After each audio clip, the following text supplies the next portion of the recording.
Amém, irmãos. Boa noite, graça e paz da parte de nosso Senhor Jesus Cristo.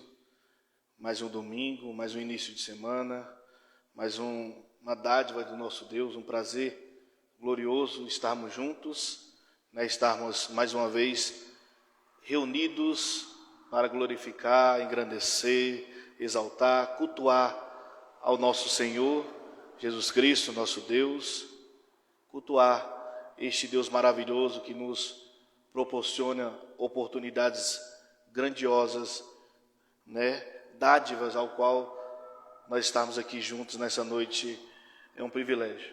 E eu quero, desde já, agradecer a cada um dos irmãos que estão presentes conosco, Quero cumprimentar também aos irmãos que estão nos acompanhando ou irão nos acompanhar pelas redes sociais, pelo Instagram, e posteriormente esse culto será postado no YouTube, Então, que Deus abençoe a vida de cada um dos irmãos. Lembrá-los que, como de comum, mais um domingo estamos juntos, às 18 horas, estamos juntos aqui reunidos na quadra 10, lote 15 do setor oeste do Gama, e a todos quanto quiserem estar conosco de maneira presencial, todas as quintas-feiras às 20 horas, e todos os domingos às 18 horas, nós estamos reunidos para glorificar o nome do nosso Senhor Jesus Cristo. Amém? Gostaria de convidar os irmãos a se colocar de pé. Vamos orar ao nosso Senhor Jesus Cristo, iniciar o nosso culto de hoje. Vamos desvencilhar nossas mentes de tudo que possa nos atrapalhar a ouvir a palavra do nosso Deus, a ouvir os louvores e entoarmos cânticos ao nosso Deus. Pai, Deus Todo-Poderoso, Criador do céu e da terra, juntos estamos, Pai, para a glória do Teu nome mais uma vez, mais um domingo, para glorificar a Ti, Pai, em espírito e em verdade. Juntos estamos como corpo, como igreja, como filhos, Pai, para a glória do Teu nome. Por isso te agradecemos, por isso, Pai, entoamos louvores e cultuamos ao Teu nome, pelo privilégio, pela graça e pela dádiva de podermos adorar a Ti. Pai, se conosco nessa noite, usa cada um para a glória do Teu nome, cada louvor, a palavra, a reflexão, tudo, Pai, para a glória do Teu nome, para o crescimento na graça e no conhecimento do Teu reino, para que nós possamos estar fundamentados em Ti, firmados em Ti, guiados, Pai, pelo Espírito Santo, no nome do nosso Senhor Jesus Cristo. É isso que eu te peço, Pai, usa a instrumentabilidade de cada um nessa noite para o louvor da Tua glória. É isso que eu te peço e te agradeço, no nome de Jesus Cristo. Amém e amém. Pode se sentar, irmãos. Vamos louvar o Senhor, então, grupo de louvor, com a oportunidade.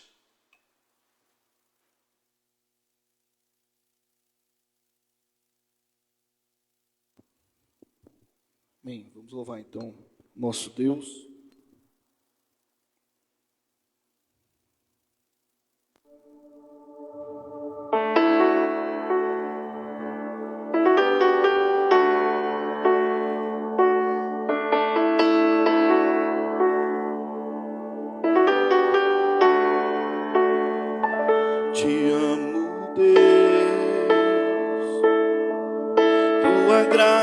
Nunca falha, todos os dias eu estou em Tuas mãos, desde quando me levanto até eu me deitar, eu cantarei da bondade de Deus. És fiel em todo tempo, em todo tempo Tu és tão bom, com todo fôlego que tenho, eu cantarei da bondade de Deus. Tua doce voz que me guia em meio ao fogo, na escuridão, Tua presença me conforta. Sei que és o meu Pai e que amigo és, eu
cantarei.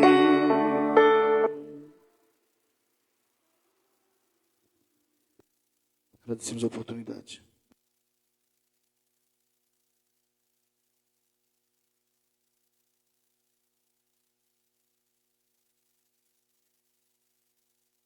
Amém, glória a Deus. Eu cantarei a bondade de Deus, né? Esse hino é lindo, né?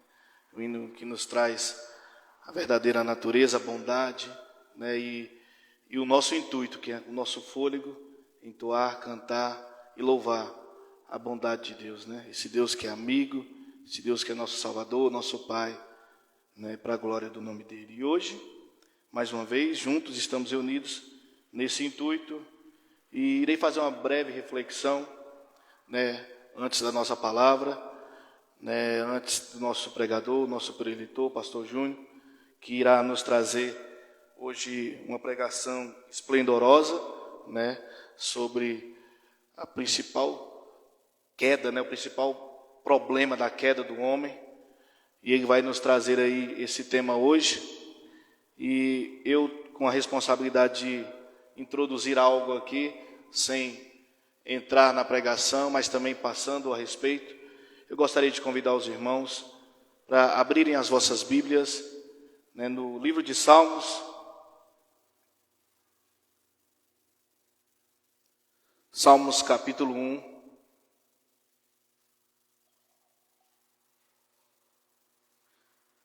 versículos 1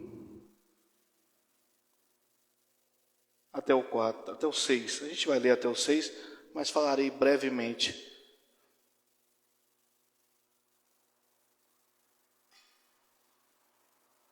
Salmos capítulo 1, Salmos 1 ao 6. A versão que eu vou utilizar aqui é uma versão mais tradicional, mas os irmãos vão conseguir acompanhar perfeitamente. Amém? E diz assim: abençoado é o homem que não anda no conselho do ímpio, nem fica no caminho dos pecadores, nem se assenta na cadeira dos escarnecedores, mas o seu prazer está na lei do Senhor, e na sua lei medita de dia e de noite. E ele será como a árvore plantada junto aos rios de água, que produz seu fruto em sua estação. Sua folha também não murchará, e tudo aquilo que ele faça prosperará. Os ímpios não são assim, mas são como a palha que o vento lança para longe. Portanto, os ímpios não ficarão de pé no juízo, nem pecadores na congregação dos justos. Porque o Senhor conhece o caminho dos justos, mas o caminho dos ímpios perecerá. Amém, irmãos? Glória a Deus. Permita-me rapidamente introduzir essa salmodia, esse livro, né, poético. Nós sabemos que o livro de Salmos, ele é estritamente poesias, cânticos, júbilos, né? Vários temas sobre adoração, sobre contrição, né? Temos vários salmos, foram escritos aí por volta de 1000 anos aí. Quando eu digo 1000 anos, eu não falo 1000 anos consecutivos, eu falo em um intervalo de 1000 anos, né? As pessoas vão trazer, e a teologia vai trazer, que ele começou ali em Moisés, como Moisés escrevendo no Salmodias, ali no Salmo 90, né?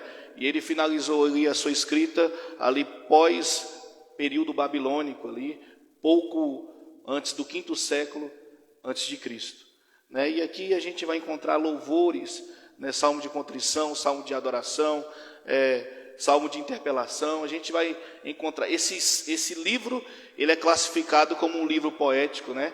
Como o Pentateuco, que são os 5 primeiros livros, né, do Velho Testamento. Este livro também é dividido em 5, esse compilado ele é dividido em 5 livros, né?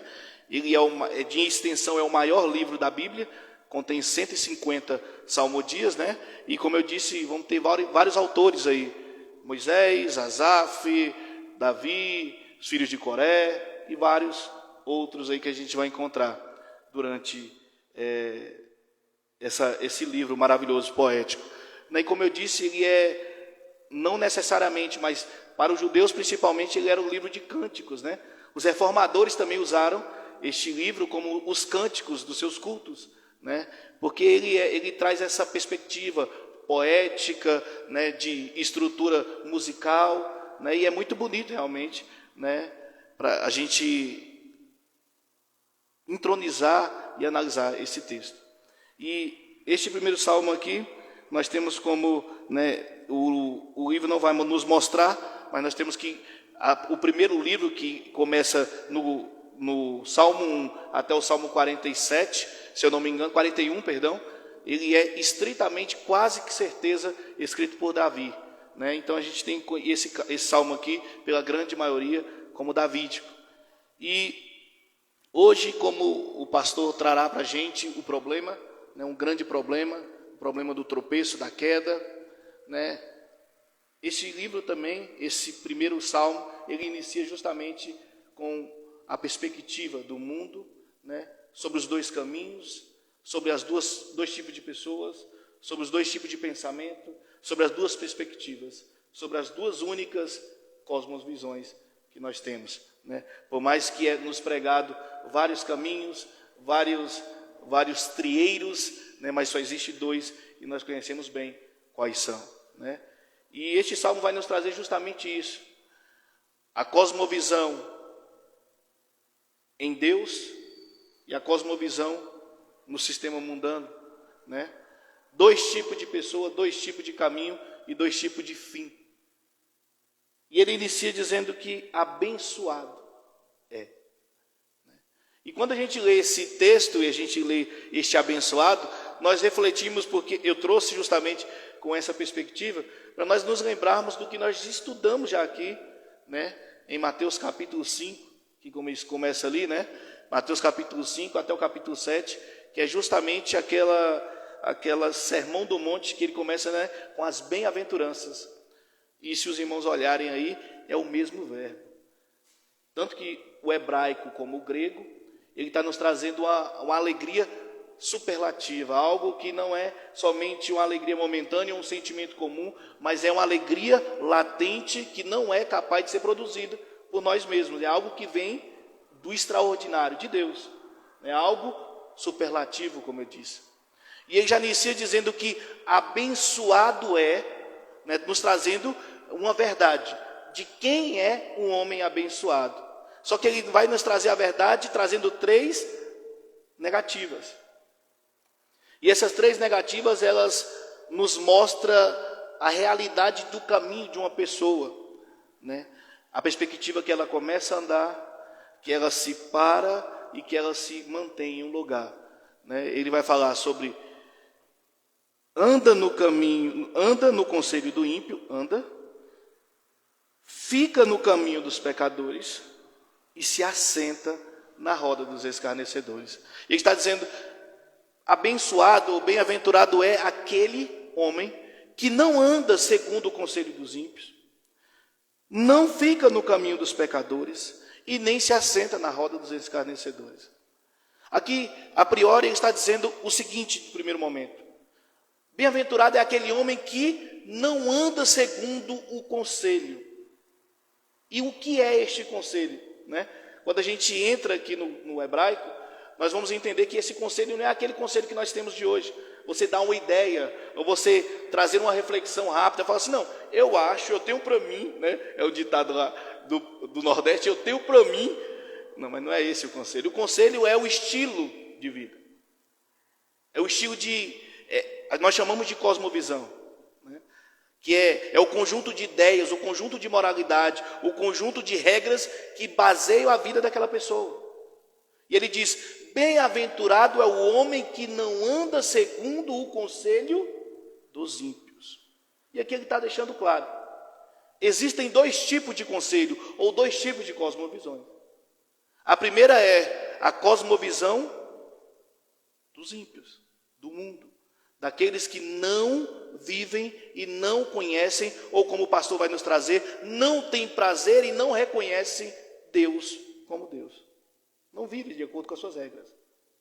E esse conselho é variado, é ínfimo, né? Nós podemos citar como conselho dos ímpios uma vida desregrada, uma vida de acordo com as suas próprias vontades, uma vida de acordo com a vontade de saciar o seu ego, o seu eu, o que ele quer, a exatidão, a imediatalidade, eu não sei nem se existe isso, o imediatismo, o imediatismo, o seu ego, o homem colocando-se como centro, todo o conselho que não implica na regra, na moralidade, na cosmovisão de Deus. Ele diz, bem-aventurado o homem que não anda segundo os conselhos dos ímpios. Ele está falando, bem-aventurado é aquele que não caminha, não trilha segundo essa cosmovisão. Porque, querendo ou não, ela é chamativa, querendo ou não, ela é convidativa, ela para o ser humano, para a carne, ela é agradável, porque a nossa natureza ela é pecaminosa. E o conselho dos ímpios, ele nada mais é do que fazer saciar essa natureza. Este é o ponto. E ele diz que bem-aventurado o homem que não anda segundo este conselho. Porque se você começa a andar segundo este conselho, vai acontecer algo que ele cita na segunda parte, que ele diz, você vai ficar no caminho dos pecadores. A partir do momento que você começa a andar com a cosmovisão do mundo, com a cosmovisão dos ímpios, e aqui neste contexto, esse ímpio nem sempre é aquele depravado. Olha que interessante.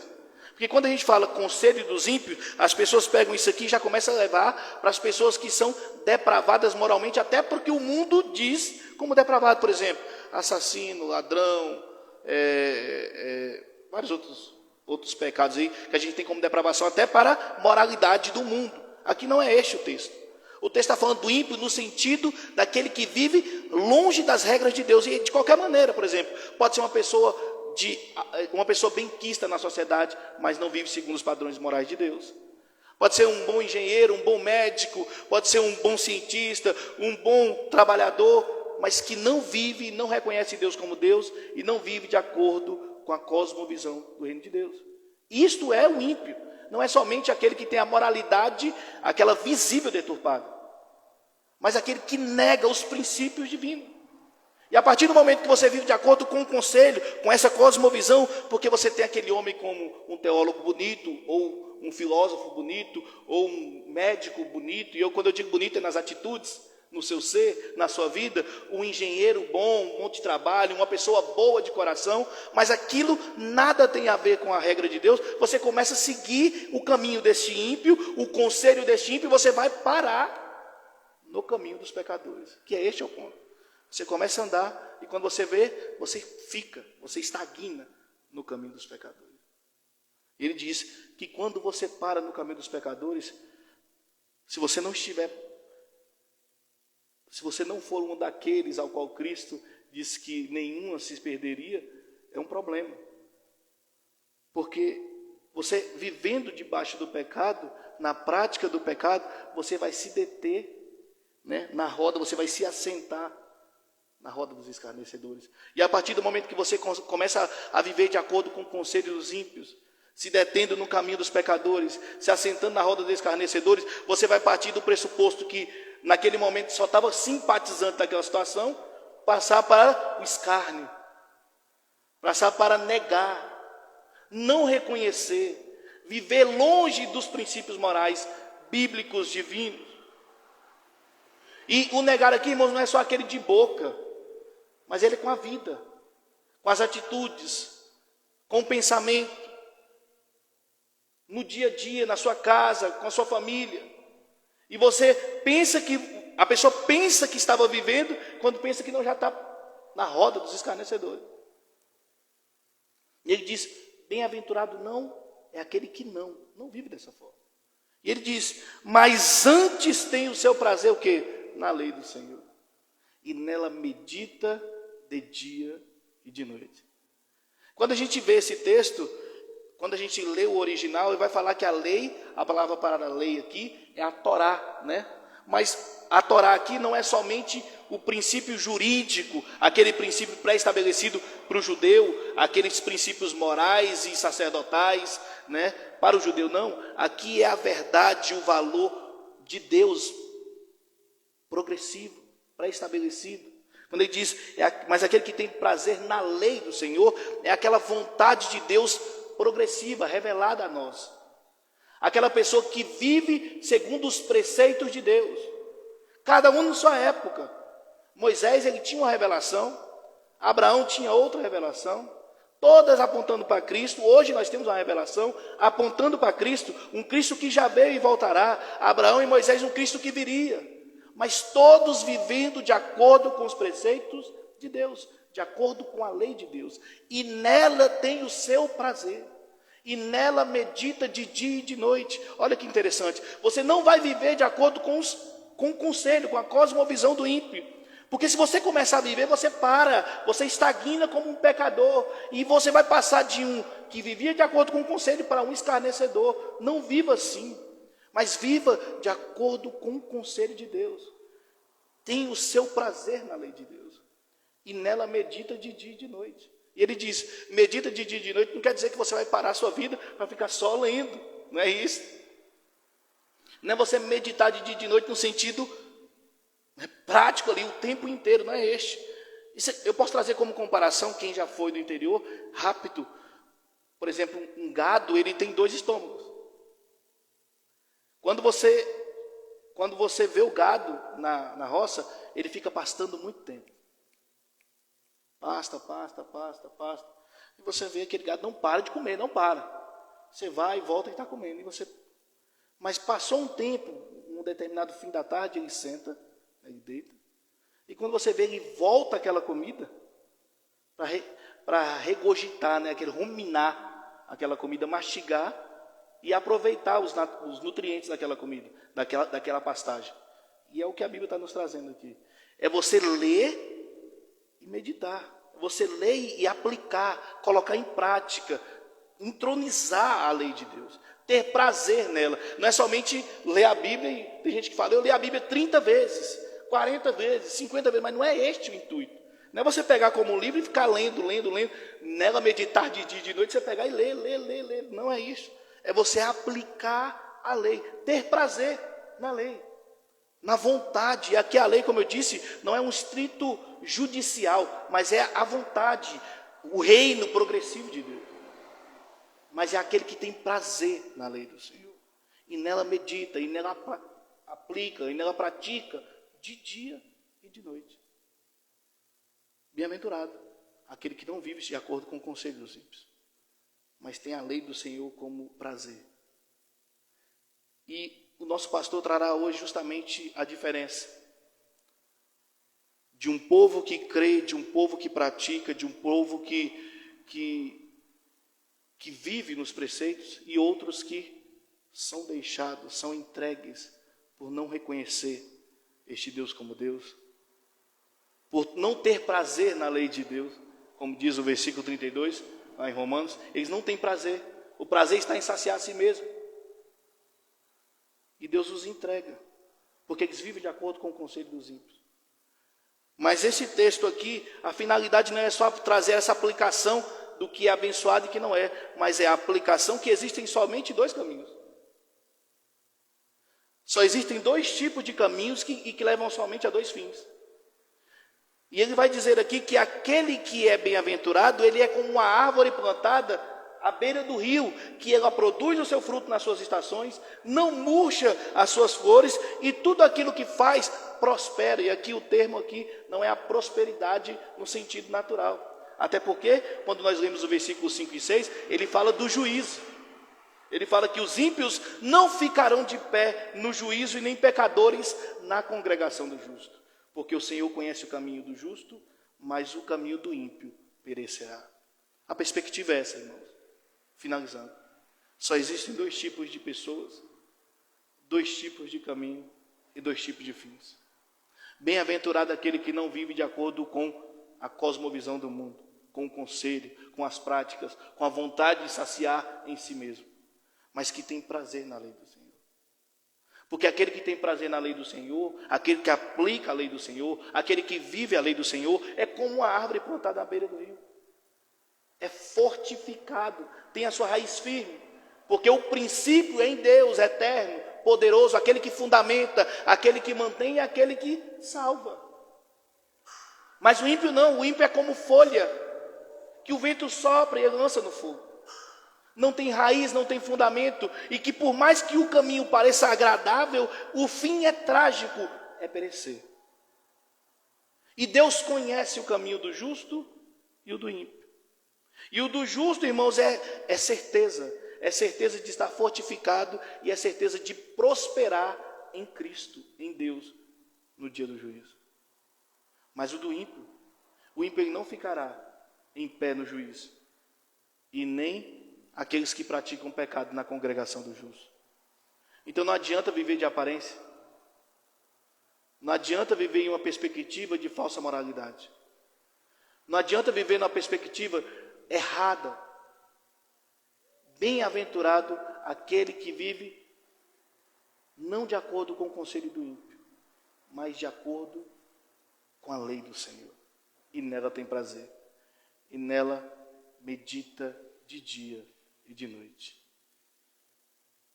Que Deus abençoe a cada um de nós, e que possamos entronizar essa palavra em nossos corações, que nós possamos ter em nós, na nossa mente, a bem-aventurança da lei de Deus, a bem-aventurança da cosmovisão do reino de Deus, a bem-aventurança da prática da piedade, da prática do zelo pela lei de Deus, e nela meditar de dia e de noite, e nela ter prazer, porque nós prosperaremos em Cristo e em Deus naquele dia, para a glória do nome dele.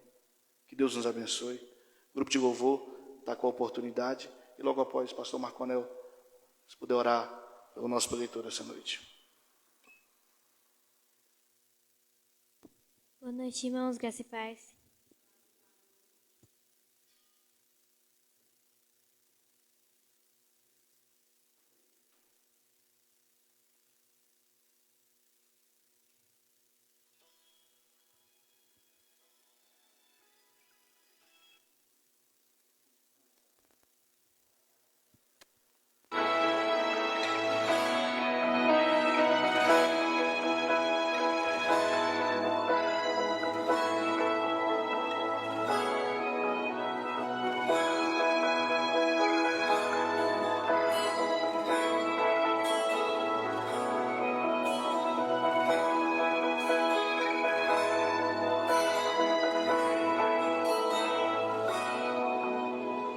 Quem nos separará do amor de Cristo? Será tribulação, angústias ou perseguição, fome ou nudez, perigo ou espada. Quem nos separará do amor de Cristo? Pois eu estou bem certo de que nem morte, nem vida, nem anjos, nem principados,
amor de Cristo.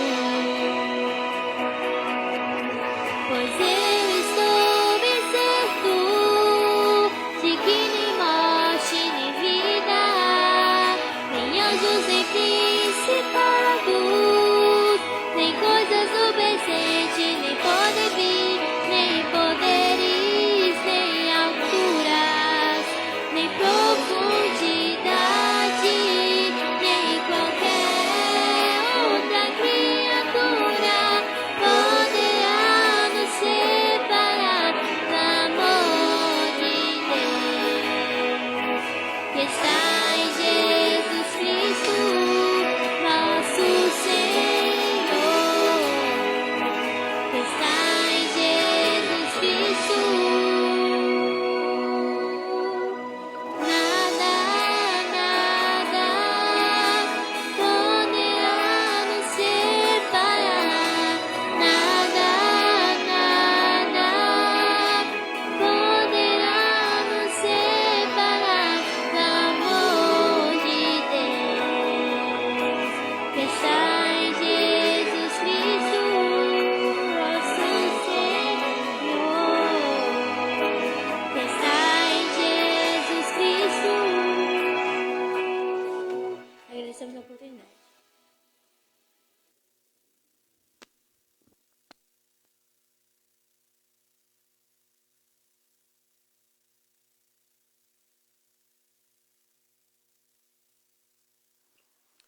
Amém, irmãos. Vamos orar a Deus, fechar os nossos olhos, a partir deste momento, para que a palavra dele fique em nossos corações, para que nós possamos ouvir e entender de acordo com o Santo Espírito. Amém?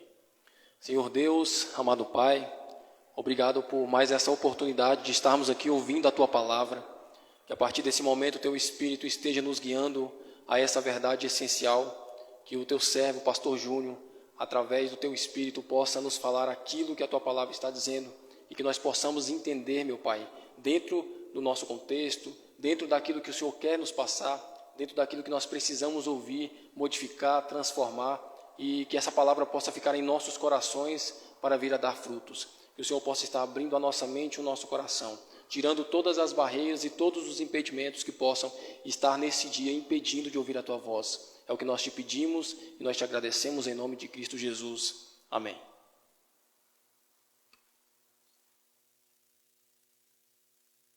Boa noite, irmãos, graça e paz. É muito bom estar mais uma vez aqui.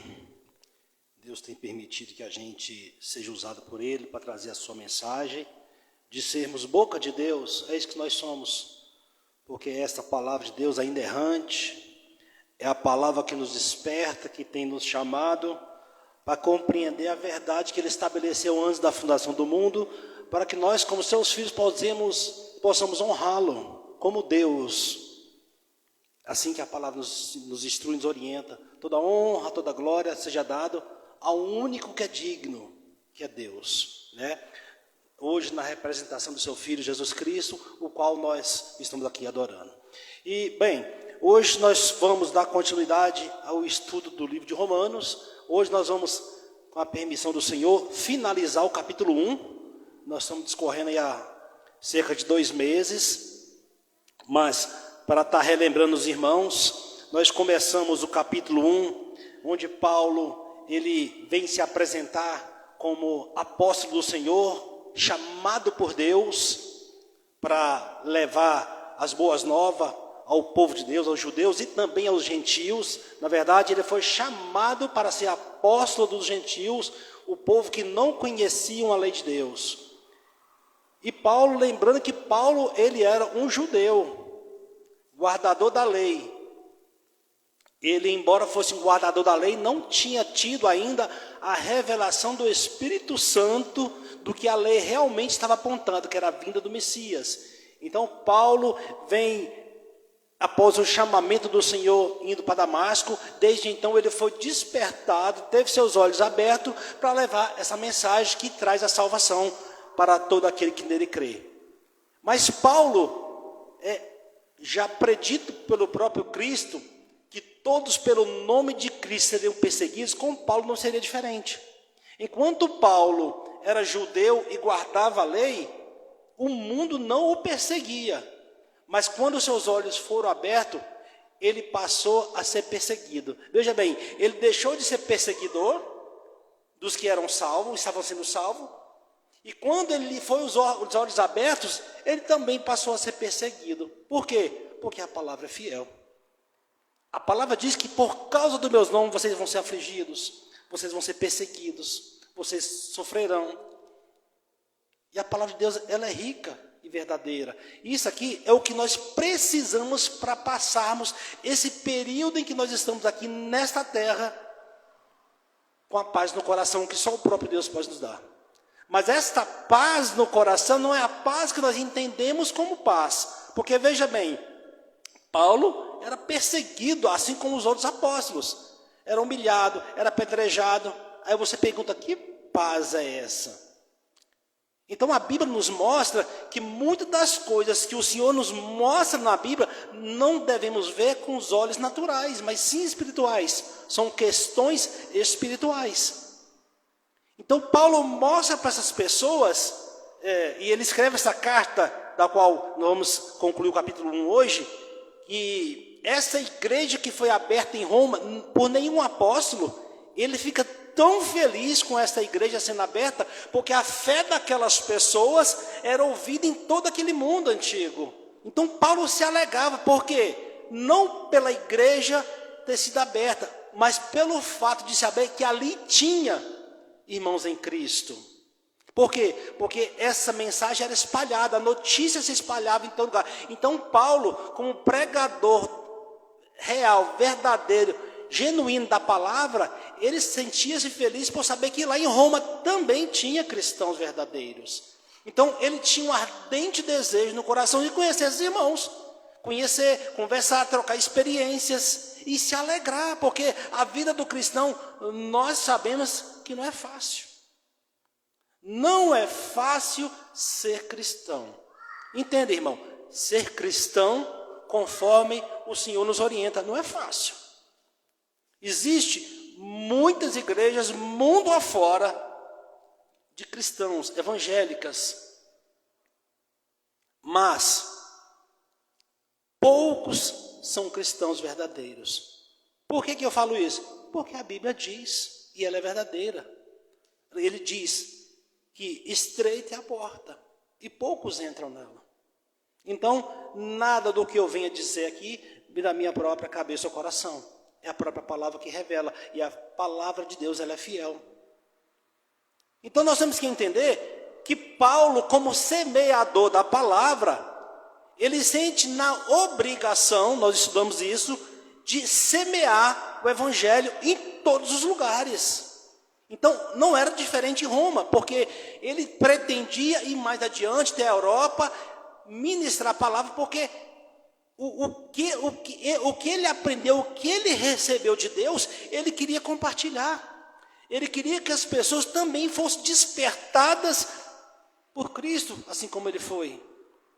Porque ele, sendo judeu, conhecedor da lei, servo da religião, ele percebeu e entendeu que a lei não salvava. E sabia que os seus contemporâneos, que os judeus, achavam que servindo a religião, cumprindo todas as leis, eles estavam cooperando para que alcançasse a salvação. E Paulo tenta mostrar para eles que a lei não estava mostrando a saída, a lei estava mostrando a ineficiência, a ineficácia do homem se salvar. A lei nada mais é do que chegar para mim, para você e falar assim: olha, como você não consegue cumprir essa lei. Olha como você é incapaz de cumprir essa lei. Porque a lei diz que se você tropeçar numa vírgula, você errou tudo. Então Paulo mostra para as pessoas que não é guardar um dia de sábado que salva, não é comer ou deixar de comer alguma coisa que salva, não é orar em tal lugar, não é fazer sacrifício, nada disso salva. Paulo entendeu e recebeu do próprio Deus que a única salvação, o único meio pelo qual o homem consegue salvação é através de Jesus. Então imagine, um fariseu renomado, conhecedor da lei, estudou nos melhores lugares, perseguia a igreja e de repente o Senhor lhe aparece e fala: Paulo, não é nada disso. Eu vou te mostrar o que te salva. Então Paulo teve um encontro com o Senhor através do Espírito Santo lhe revelou qual era a salvação, tanto que ele tem relatado que ele não ia atrás das pessoas com sua própria inteligência, com seu próprio conhecimento, mas sim pelo poder que emana da palavra de Deus. Porque ele sabia que o conhecimento, que a sabedoria do homem não era nada diante da palavra de Deus que fez todas as coisas. Então, esse capítulo 1, ele vem saudando a igreja, ele vem se apresentando como apóstolo, como servo do Senhor, vem mostrando para as pessoas que ele não tinha abandonado a religião judaica, coisa nenhuma, ele simplesmente teve a revelação do Senhor, em que Jesus, que era o Messias esperado por todos eles, embora a grande maioria não acreditasse, não aceitasse até os dias de hoje, mas Paulo, através de poderes e sinais, operada pelo Espírito Santo, através da sua vida, para mostrar para aquelas pessoas que Cristo salvava. Então, como Paulo tinha uma compreensão muito perfeita disso, ele não se orgulhava de nada, porque ele sabia que não era nada dele. Assim como qualquer um de nós que lê a palavra de Deus, sabe que nós somos apenas a boca de Deus. Então aqui no capítulo 1, nós vamos concluir que nada vem de mim, nada vem de vocês, tudo é dom de Deus. E existem dois tipos de pessoas, aí como o pastor trouxe, tem aquelas pessoas que creem em Cristo e as que não creem. Aquelas que têm ouvidos para ouvir e as que não têm. Interessante quando Jesus fala isso, que ele fala assim: quem tem ouvidos para ouvir, que ouça o que o Espírito diz. E se falando isso numa igreja, numa multidão, pode soar de uma maneira até estranha, né? Como assim quem não tem ouvido? Quem tem ouvido para ouvir, que ouça. Então a gente fala assim: como assim? É porque nós estamos falando no sentido espiritual. É porque o Senhor Jesus, ele disse que aquele que vinha a mim foi o Pai que me deu. Então só vai ouvir aquele que o Pai lhe abriu o entendimento. Então, se Paulo passou a perseguir os cristãos, Paulo ouvia falar dos cristãos, Paulo ouvia falar de Jesus, mas o seu coração não havia sido desperto ainda. Outra coisa que nos ensina: eu não sei o dia, nem a hora, nem o momento em que o irmão vai ter o entendimento aberto. É por isso que eu não posso julgá-lo. Aqui, nós vamos encerrar o capítulo 1 hoje, mas se nós formos aqui no capítulo 2, diz assim: portanto, tu és indesculpável, ó homem, qualquer um que julgues, pois tu julgas o outro, a ti mesmo te condenas, pois tu que julgas faz as mesmas coisas. Lá em Romanos 6, vai falar que todos pecaram. Não tem um justo sequer. Então, irmãos, o maior cuidado que nós temos que ter como cristãos é aprender e aprender através da palavra e não julgar. Porque a palavra do Senhor diz que tem quem julgue. Tem quem julgue, e não somos nós. E quem julga é a própria palavra. Amém? Então, eu trouxe uma pequena introdução aqui do capítulo, nós vimos aqui do capítulo 1 até o 5, Paulo saúda a igreja e mostra que Jesus Cristo é o Senhor, é o Salvador. Depois nós fomos do capítulo 6 ao 10, nós mostramos o chamado, a vocação dos romanos, que Paulo percebeu, descobriu que lá também tinha cristãos, pessoas escolhidas de Deus. Então Paulo orava e agradecia a Deus por eles. Depois nós vimos do capítulo 11 ao 15 que Paulo queria visitá-la, queria de várias formas, em várias épocas, tentou ir até eles e foi impedido por Deus, pelo Espírito Santo. Do 18 ao 23, nós falamos sobre a impureza, a sexualidade, sobre o homossexualismo, e hoje nós vamos falar do capítulo 28 até o 32, que vai falar com a disposição mental reprovável por Deus. Então hoje, se os irmãos puderem me acompanhar no verso 28 até o 32, Na minha versão, que aqui em James diz assim: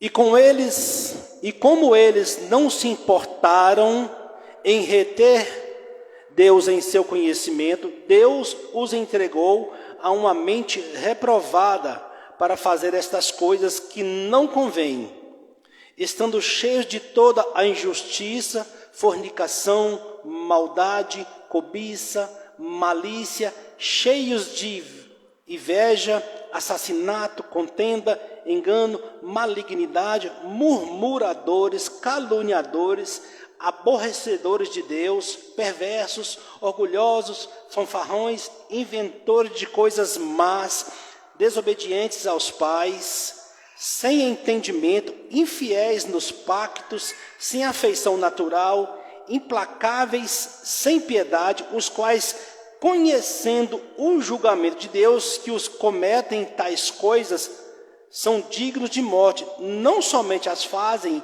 mas têm prazer naqueles que fazem. Amém? Então, Paulo faz uma lista aqui, ele faz um mural de pecados que aqueles homens que ele veio falar mais adiante, eu vou voltar aqui no contexto, praticam por negar a Deus. Se o irmão voltar aqui no verso 18, vai dizer o seguinte: porque a ira de Deus é revelada do céu contra toda impiedade e injustiça dos homens, que detêm a verdade em justiça. E esse deter a verdade aqui, nós já estudamos sobre isso. Eles conhecem a verdade. E a verdade aqui é que existe um Deus, existe um Criador, porque todo homem, a Bíblia diz que é indesculpável. Ele é indesculpável. A santidade de Deus, Deus se revelou a toda a humanidade através da natureza. Então, o que se conhece de Deus foi porque Ele quis se revelar. Então, ninguém pode chegar e falar assim: não existe Deus. Não existe. Porque todo mundo sabe no seu íntimo, porque essa marca, esse selo, Deus deixou no coração de todas as pessoas, independente do seu conhecimento ou da sua classe social. Eu nunca tive acesso à Bíblia, mas no seu íntimo você sabe que existe um Deus, um Criador. Então os homens são indesculpáveis. A natureza prova isso. O fôlego de vida prova isso. Tudo que acontece, os cientistas já mostraram que existe uma inteligência superior, porque nada do que existe se formaria sozinho, não tem condições. Agora, existem muitas pessoas que se dizem ateu, que na verdade não são ateu coisa nenhuma, que se auto-intitulam de intelectuais, filósofos, que a Bíblia vai chamar de pessoas tolas, que se intitulam de sábios, que tentam negar a Deus. E com essa onda de tentar mostrar que Deus não existe, eles criam seus próprios deuses. Nós já vimos aqui que criam imagem do próprio homem. Imagine só, se o homem é uma obra de Deus e ele faz uma estátua, ou pega um outro homem e adora, então ele está adorando uma criatura como ele. E é isso que Paulo tem ensinado aqui. E tem uns que se rebaixam mais ainda. Ele pega figuras de animais e faz como se fosse Deus. E se prostra diante deles. Então Paulo veio trazer esse ensinamento para a igreja de Roma, para o pessoal da sua época, que a humanidade não tinha salvação. Por quê? Porque eles negaram o conhecimento de Deus e lá do céu Deus levantou a sua ira. Só que a ira de Deus não é a ira que eu e que você temos, nós conhecemos como ira. Por exemplo, se um irmão me aborrece, eu vou xingar, vou esculhambar, vou maldizer. Em casos que você parte até para vias de fato. A gente hoje ouve relato direto de pessoas que pegam a arma e acertam o outro. Então, essa ira do homem vem para a emoção. E quando aqui no 18 diz que do céu Deus levanta a sua ira, a gente espera, através do nosso pequeno conhecimento, ver essa ira de Deus agindo na mão do injusto, daquele que pratica a maldade. E muitas vezes a gente não percebe. E a gente fala: poxa, mas A pessoa vive de uma forma tão distorcida do que o Senhor nos orienta e tem uma vida melhor do que a do outro. A palavra do Senhor vai dizer que Deus entrega essas pessoas na sua ira para que eles façam a vontade do seu coração. Porque nós que buscamos ser fiéis à palavra do Senhor, nós não somos diferentes. A única diferença entre as pessoas que são filhos de Deus e os que são da iniquidade é o cabresto que o Senhor colocou, é o freio que o Senhor coloca.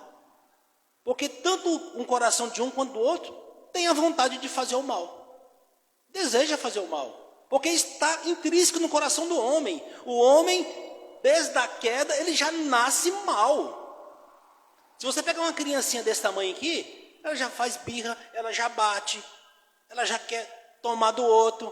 Isso já está no DNA dela, já nasceu assim. É como você pegar uma semente de uma fruta e plantar, vai dar aquela fruta. Assim nós somos semente de Adão, todos nasceram em pecado. É isso que Paulo mostra. Então, é necessário que essas pessoas nasçam novamente.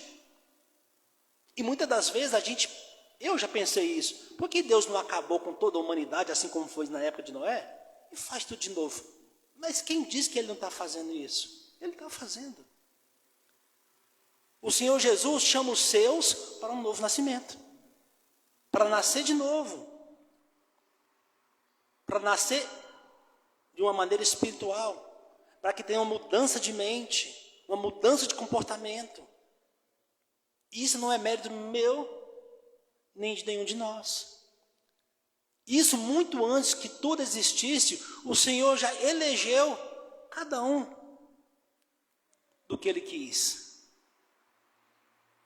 Lá em Gênesis vai dizer que nós somos escolhidos antes da fundação do mundo, nós fomos eleitos antes da fundação do mundo. Então, não se trata de eu querer ou não querer aceitar Deus, de eu levantar a mão ou falar, a partir de agora eu vou mudar.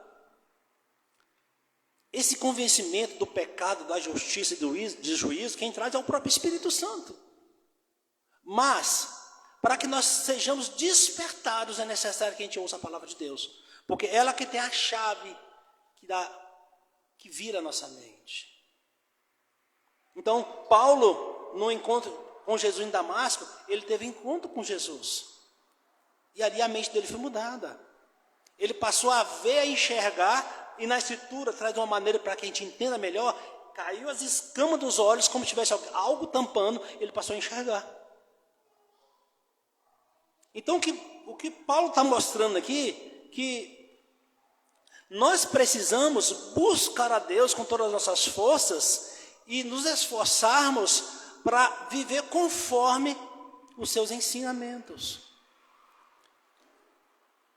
Aqui no 28, Paulo traz uma mensagem já bem pesada. Ele diz: e como eles não se importaram em reter Deus em seu conhecimento, Deus os entregou a uma mente reprovada para fazer essas coisas que não convêm. Então, Paulo mostra aqui que eles tinham conhecimento de Deus, mas eles não guardaram para si, eles não quiseram esse conhecimento, eles não reteram, não prenderam o conhecimento, eles tinham conhecimento. Então, pelo fato de não quererem reter esse conhecimento, Deus entregou a sua própria vontade. Por quê? Aqui no contexto diz que eles negaram a Deus, eles não aceitaram que Deus existisse. Isso mostra, aqui no 18, quando ele diz assim: porque a ira de Deus é revelada do céu contra toda impiedade e injustiça. E a impiedade aqui tem a ver muito com os mandamentos do Senhor para a adoração de Deus. As pessoas deixaram de adorar o Senhor como o único Deus e passaram a adorar criaturas, criar deuses para si. E automaticamente passaram a tratar o seu igual de uma maneira diferente. Tratar o outro com diferença. Tanto que tinha reis que queimavam o seu filho, escravizava outros. As pessoas passaram a ser ruins. Porque primeira coisa, quando um ser humano ele não reconhece Deus como Senhor, ele não vai tratar o seu próximo de uma maneira decente. Ele não vai. Porque se ele nega a Deus, por que vai tratar? Então, o fato de negar a Deus, o fato de não tratar bem o irmão, de não reconhecê-lo como irmão em Cristo, é o resultado da impiedade contra Deus. Agora, você pode ver pessoas que nasceram em berço de uma boa educação, que são educados, que não, mas não reconhecem o Senhor como Deus.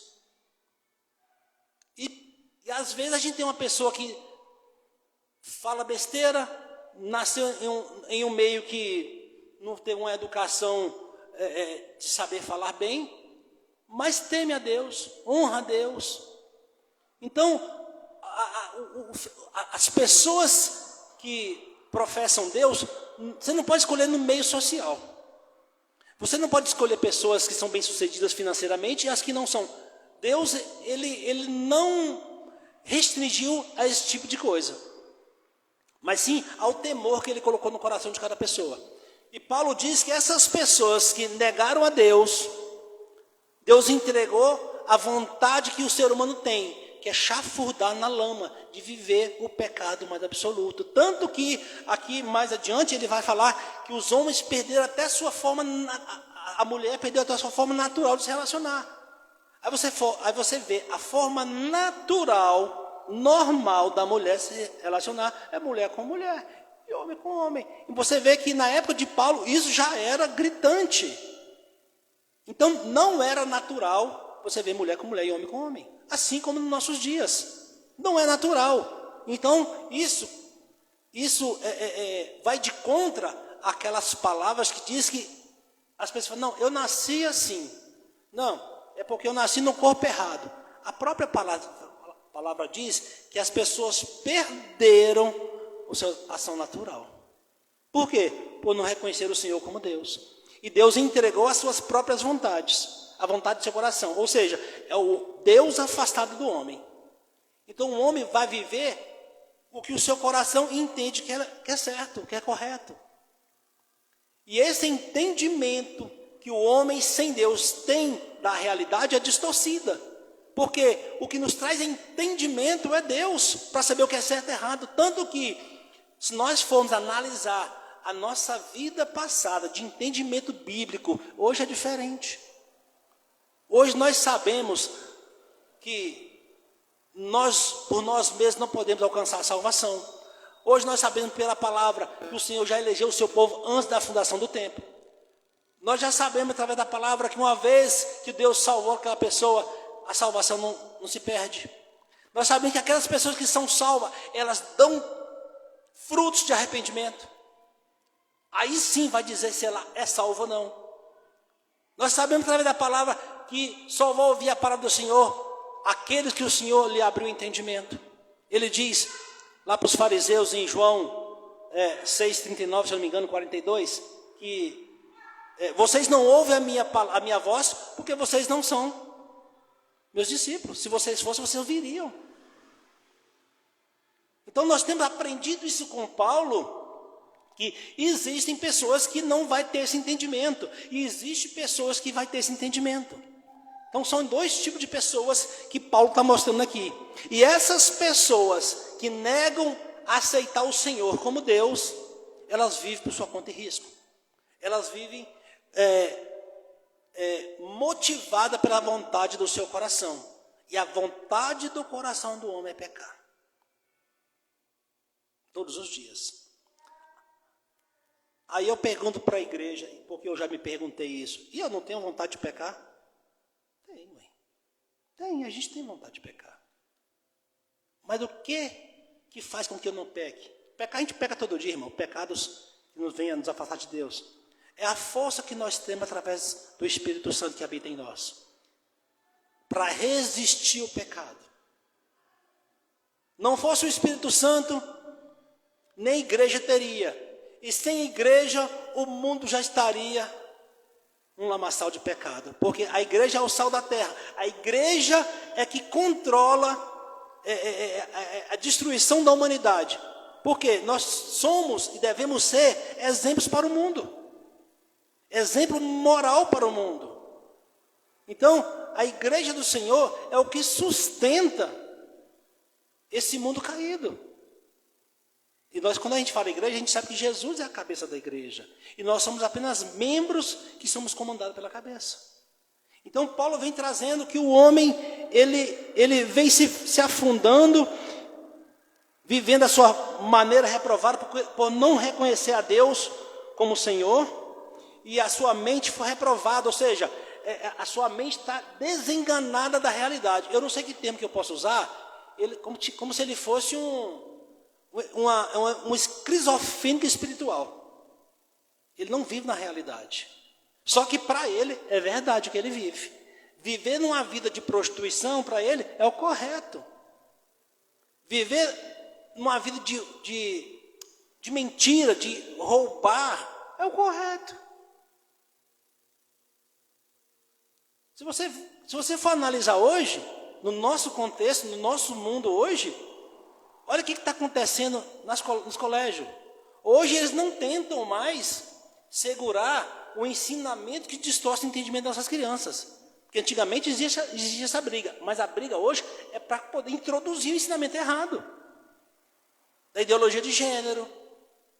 Então eles não medem esforço para empurrar a goela abaixo o que eles acham que é certo. E a sociedade conservadora não aceita. Então, hoje nós vivemos isso. Na política, vivemos do mesmo jeito. É comum a pessoa falar assim, não, todo deputado, é uma situação hipotética, né? Ou senador ou governador é ladrão. O cara só entra para roubar. Por quê? Porque as pessoas, elas têm um coração tão corrompido que entram lá para fazer isso e para ela é normal entrar para isso. Eu vou entrar na política porque eu estou cansado de ser pobre. E não fica só nisso aí não, meu irmão. Se você vê hoje nas televisões, nas novelas, nos jornais, no teatro, homens, mulheres adultas se despindo para crianças fazerem examinarem, e se você for contestar, as pessoas falam que você é antiquado, você está atrasado. Para eles é normal e natural isso. O sistema do mundo, tudo pode, tudo é normal. E por que o mundo, como sistema, não tem esse entendimento aberto? Porque Deus entregou ao seu próprio coração, as suas próprias vontades. E a vontade do homem é essa. É pecar, e pecar, e pecar. A pessoa casou com o outro, mas tem 3, 4, 5 relacionamentos, e é normal. Não, minha mulher sabe, meu marido sabe, é normal. Mas para nós que somos cristãos, isso não é normal. Isso foge do padrão de Deus. E aí é que há divergência. Que as pessoas acham que a igreja é careta, é quadrada, tem que se atualizar. Gente, não existe um povo mais atualizado que o cristão. Não existe. Sabe por quê? Antes das coisas acontecerem, a gente já sabe. A gente sabe que essas pessoas vivem dessa forma, a gente sabe o destino delas. A gente sabe que esse mundo não tem salvação. A gente sabe que essa violência é de mal a pior. A gente sabe que o nosso Senhor vai voltar. Isso nem aconteceu ainda, porque a palavra é inerrante. Tudo que o Senhor falou aconteceu e vai acontecer até o final. É inerrante. E aqui no verso 28, vai dizer, 29, vai dizer assim, como eles não se importaram em reter Deus em seu conhecimento, Deus entregou a uma mente reprovada para fazerem estas coisas que não convêm, estando cheio de toda injustiça. Aí vem falar aquela lista inteira, do 29 até o 30, vai falar, é uma lista que Paulo botou aqui de pecado, mas existe muito mais. Existe muito mais. Ele está mostrando aqui a depravação do homem. Olha, a vontade que está no coração do homem é viver isso aqui. Injustiça, fornicação, maldade, cobiça, malícia, inveja, assassinato, contenda, engano, malignidade, murmuração, calúnia, aborrecer a Deus, orgulho. E aí vai, é uma lista enorme. É o homem sem Deus, é o homem sem o Espírito Santo. Ele quer viver dessa forma. Acha que não tem consequências de nada.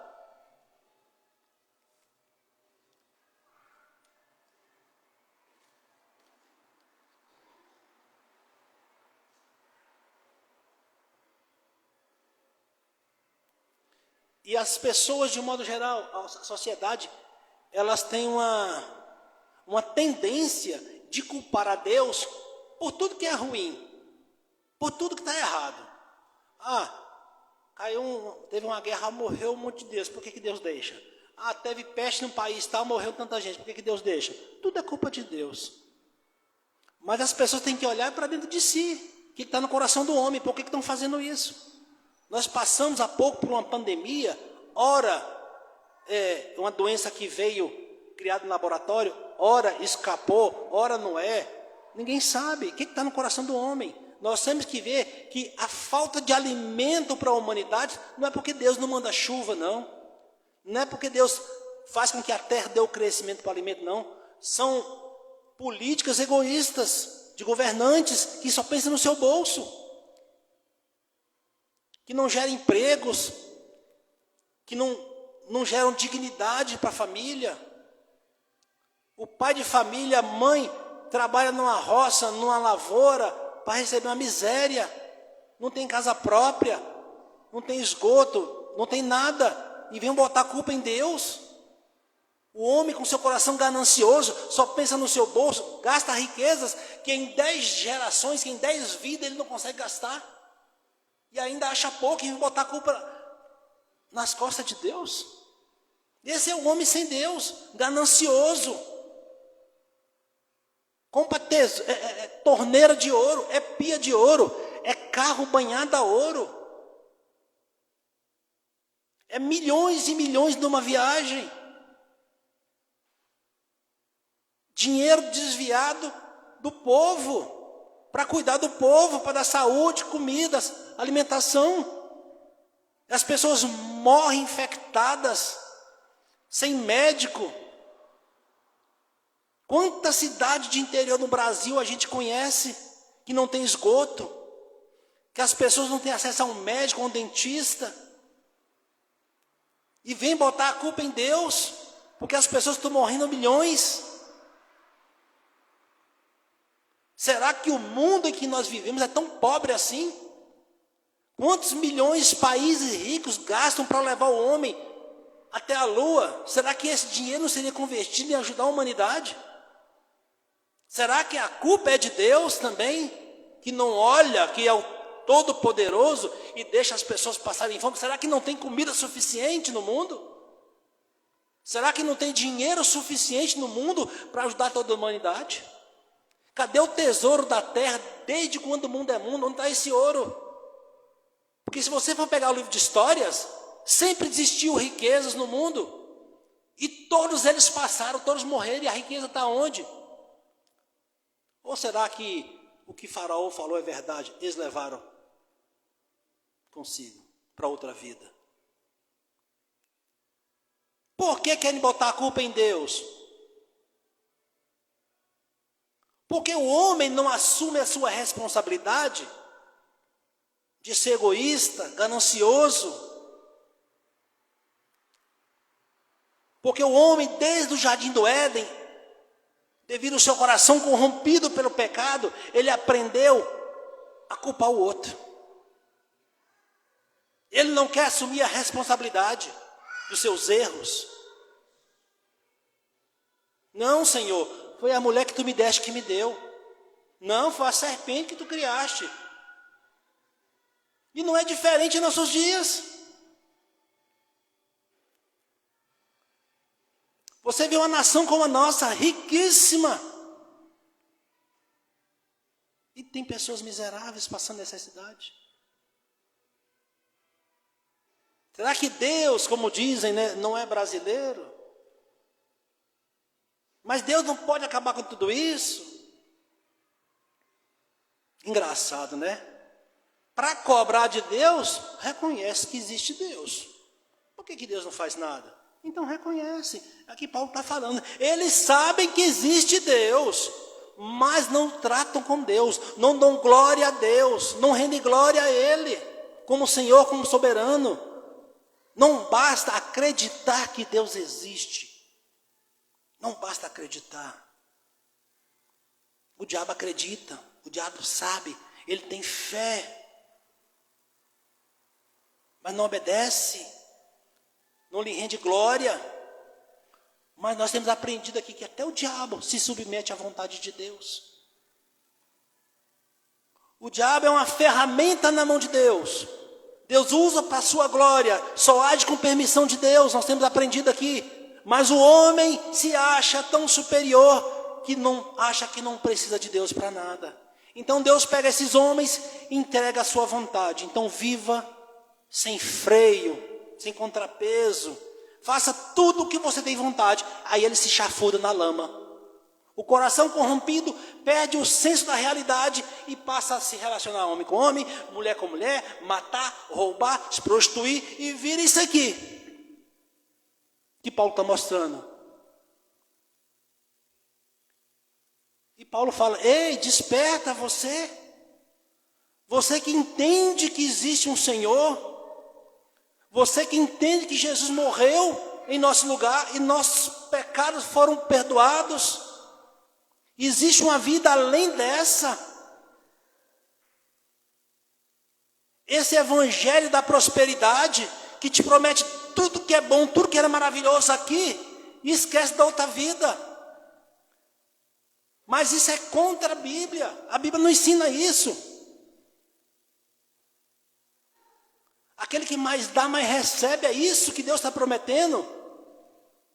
Fazer prova de mim, é isso que Deus está prometendo. Por que que as pessoas ainda caem nessa conversa fiada? Por que que as pessoas ainda se deixam enganar?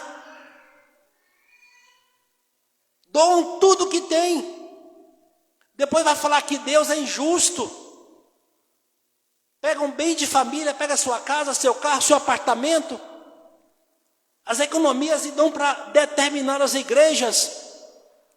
E quando não se cumpre o que o pastor falou, bota a culpa em Deus. Esse bando de crente é um bando de charlatão, um bando de ladrão. Por que não vai ler a Bíblia? Por que não procura uma igreja em que fale da Bíblia verdadeira?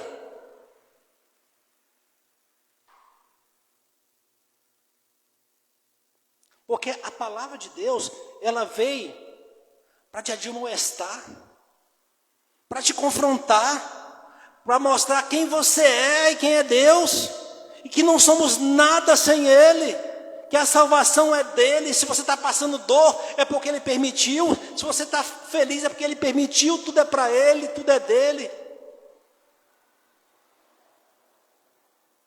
Paulo, assim como todos os homens que o Senhor levantou para falar do Evangelho de Deus, não passava a mão na cabeça da igreja, porque a igreja do Senhor tem que ser santa, tem que ser despertada.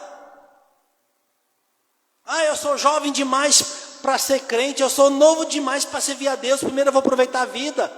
Quer dizer que aqueles profetas, aqueles homens de Deus, eram tudo velho.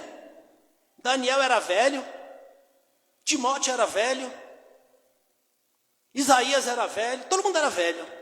Eu vou viver minha vida inteira, quando tiver velho eu vou servir a Deus. Não, meu irmão. Se sinta honrado por servir a Deus na sua juventude. Se sinta honrado porque Deus te chamou já novo, para que você não venha tropeçar, para que você não venha pagar um outro preço. Existem dois tipos de pessoas aqui no mundo, meus irmãos. Os que vão se levantar no dia do juízo e os que não vão se levantar. Se levantar porque estão absolvidos da sua culpa. E não vão se levantar para ouvir a sentença do pecado.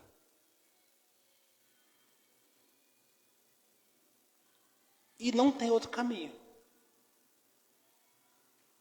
Coitado do ser humano que pensa que pode fazer alguma coisa ou dar alguma coisa em troca da sua salvação. E não se assombre quando você vê na televisão, nos jornais, pessoas que foram pegas por desviar milhões, por cometer assassinatos de maneira cada dia mais horríveis. Não se assustem.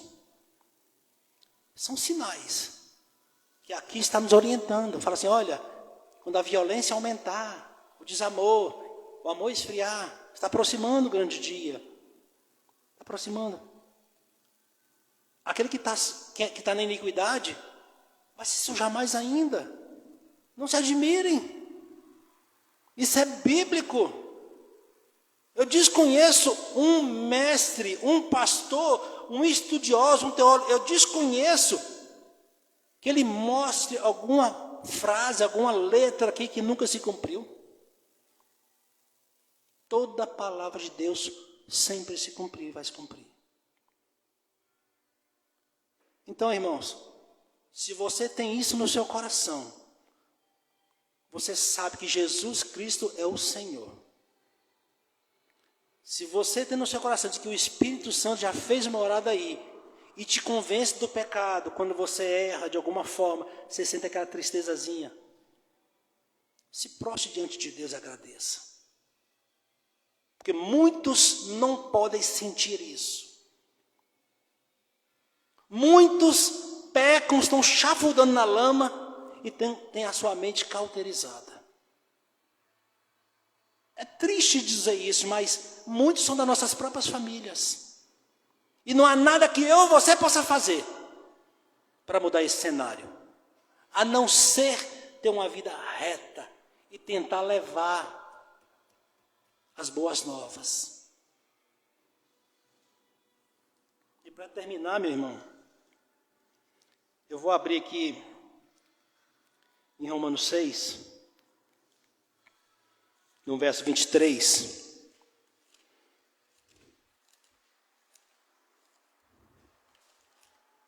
que diz assim: porque o salário do pecado é a morte, mas o dom de Deus é a vida eterna por Jesus Cristo nosso Senhor. Amém? O salário do pecado é a morte, meu irmão. Aqueles que estão vivendo por sua conta e risco, a conta chega. A conta chega. A ira de Deus está enchendo. Depois transborda. Lembre-se que a ira de Deus não é a ira que nós entendemos, que querer pagar mal com o mal da maneira que a gente entende, né?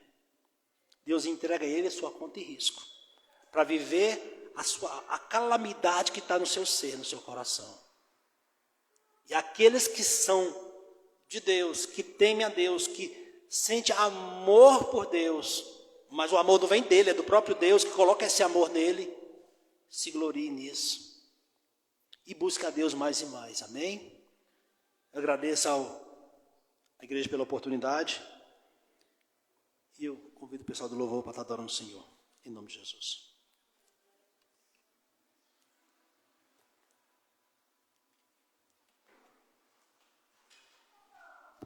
Boa noite, irmãos, graça e paz.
vendido como escravo e não existe bem nenhum em mim, apenas o pecado.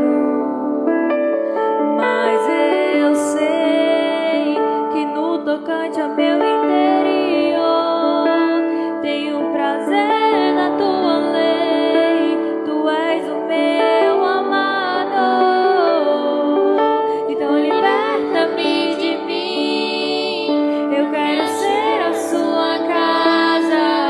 Se o Senhor estiver aqui, eu sei, eu venço o pecado. Então enche-me de ti, até que não haja mais espaço. Pois quando estou em tua presença, o meu viver é transformado.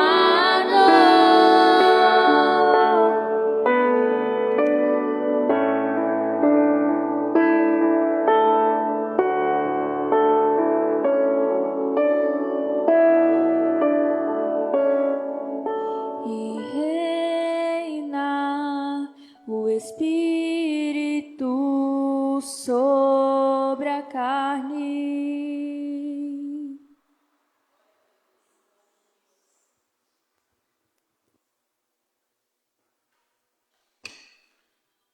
Amém. Amém. Glória a Deus. Deus é bom, Deus é maravilhoso. Palavra poderosa, né? De exortação. Palavra dura, mas necessária, né? Necessária para os nossos dias, necessária para o nosso autoexame, necessária para conhecermos como ser humano, né? Como natureza caída, natureza pecaminosa, e como diz o hino, né? O que seria de nós sem a graça, né? Pois o bem que eu quero fazer não faço, mas o mal, este sim eu acabo cometendo. Isto é, nós sem a graça de Deus. Mas graças a Deus pela sua misericórdia, pela sua graça, como diz o pastor, pelo freio, aquele cabresto, aquele limite que Ele nos impõe, aqueles que ouvem a sua voz, aqueles que o buscam verdadeiramente, aqueles que creem e têm uma fé fidedigna, aquela fé salvífica. Isso não vem de nós, graças a Deus por isso. Porque tudo o que nós almejamos e queremos pelo nosso próprio coração é o mal, é o pecado.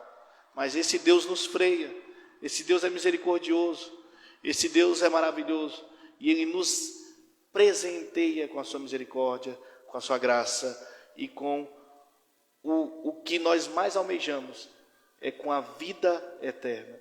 Porque como o pastor leu agora no final, o salário do pecado é a morte. E essa morte não é a morte física, não é aquela de você encerrar a sua vida, porque se fosse, estava tranquilo. Mas como diz Jesus, né? Não tema aquele que mata somente o corpo, mas tema a Deus, que pode lançar tanto o corpo como a alma no inferno. E esta é a ira que se levanta contra todos aqueles que detêm a verdade em favor da injustiça. Este é o preço, este é o juízo. E essa ira é justa, porque como diz o pastor, como a palavra nos traz, nós somos indesculpáveis ausentes de Deus. E Ele, como ser, sendo um Deus justo, do mesmo jeito que Ele é amoroso, Ele é justo. E se Ele ama e salva aqueles que Ele presenteia com a sua graça, de crer e viver de acordo com a sua palavra, Ele é justo de punir aqueles que não vivem de acordo com a sua palavra. E estes, como diz o pastor bem trouxe, o final vai dizer, né? Os quais, conhecendo o julgamento de Deus, que os cometem tais coisas, são dignos de morte. Não somente fazem, mas ainda têm prazer naquilo que fazem. Como eu trouxe na reflexão anterior, não ande segundo o conselho do ímpio, não se detém no caminho do pecador, não se assenta na roda do escarnecedor, mas antes tem prazer na lei e nela medita. Olha a diferença, 2 caminhos. Um tem prazer na lei de Deus, medita na lei de Deus, e outro tem prazer na iniquidade e conhece a consequência. Que Deus nos abençoe. Que a sua graça venha transbordar, né? Superabundar as nossas limitações, os nossos desejos. Né? Que Ele nos capacite dia após dia a buscar a Ele, que é santo e digno de toda honra, toda glória. Que Ele venha nos limitar, impor freio mesmo, frear nossas concupiscências, nosso coração enganoso, nossa vontade que é tendenciosa para a carne, nossas vontades e nosso próprio eu, que Ele freie e que Ele põe em nós um espírito que capacita, que limita, que constrange, que nos faz buscar a Ele mais e mais. Este é o nosso anseio, para que nós possamos viver e, como diz o pastor, se levantar no dia do juízo, né? Como desculpável, justificado pelo nosso Senhor Jesus Cristo. Amém, meus irmãos?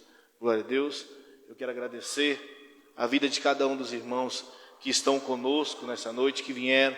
Nossa irmã está aí, que Deus abençoe. É um prazer, né? Seja sempre bem-vinda. Né? Aos irmãos que estão nos acompanhando pelas redes sociais, que Deus abençoe grandemente. E lembrá-los que todos os domingos, às 18 horas, nós estamos aqui louvando e engrandecendo o nome do nosso Senhor Jesus Cristo.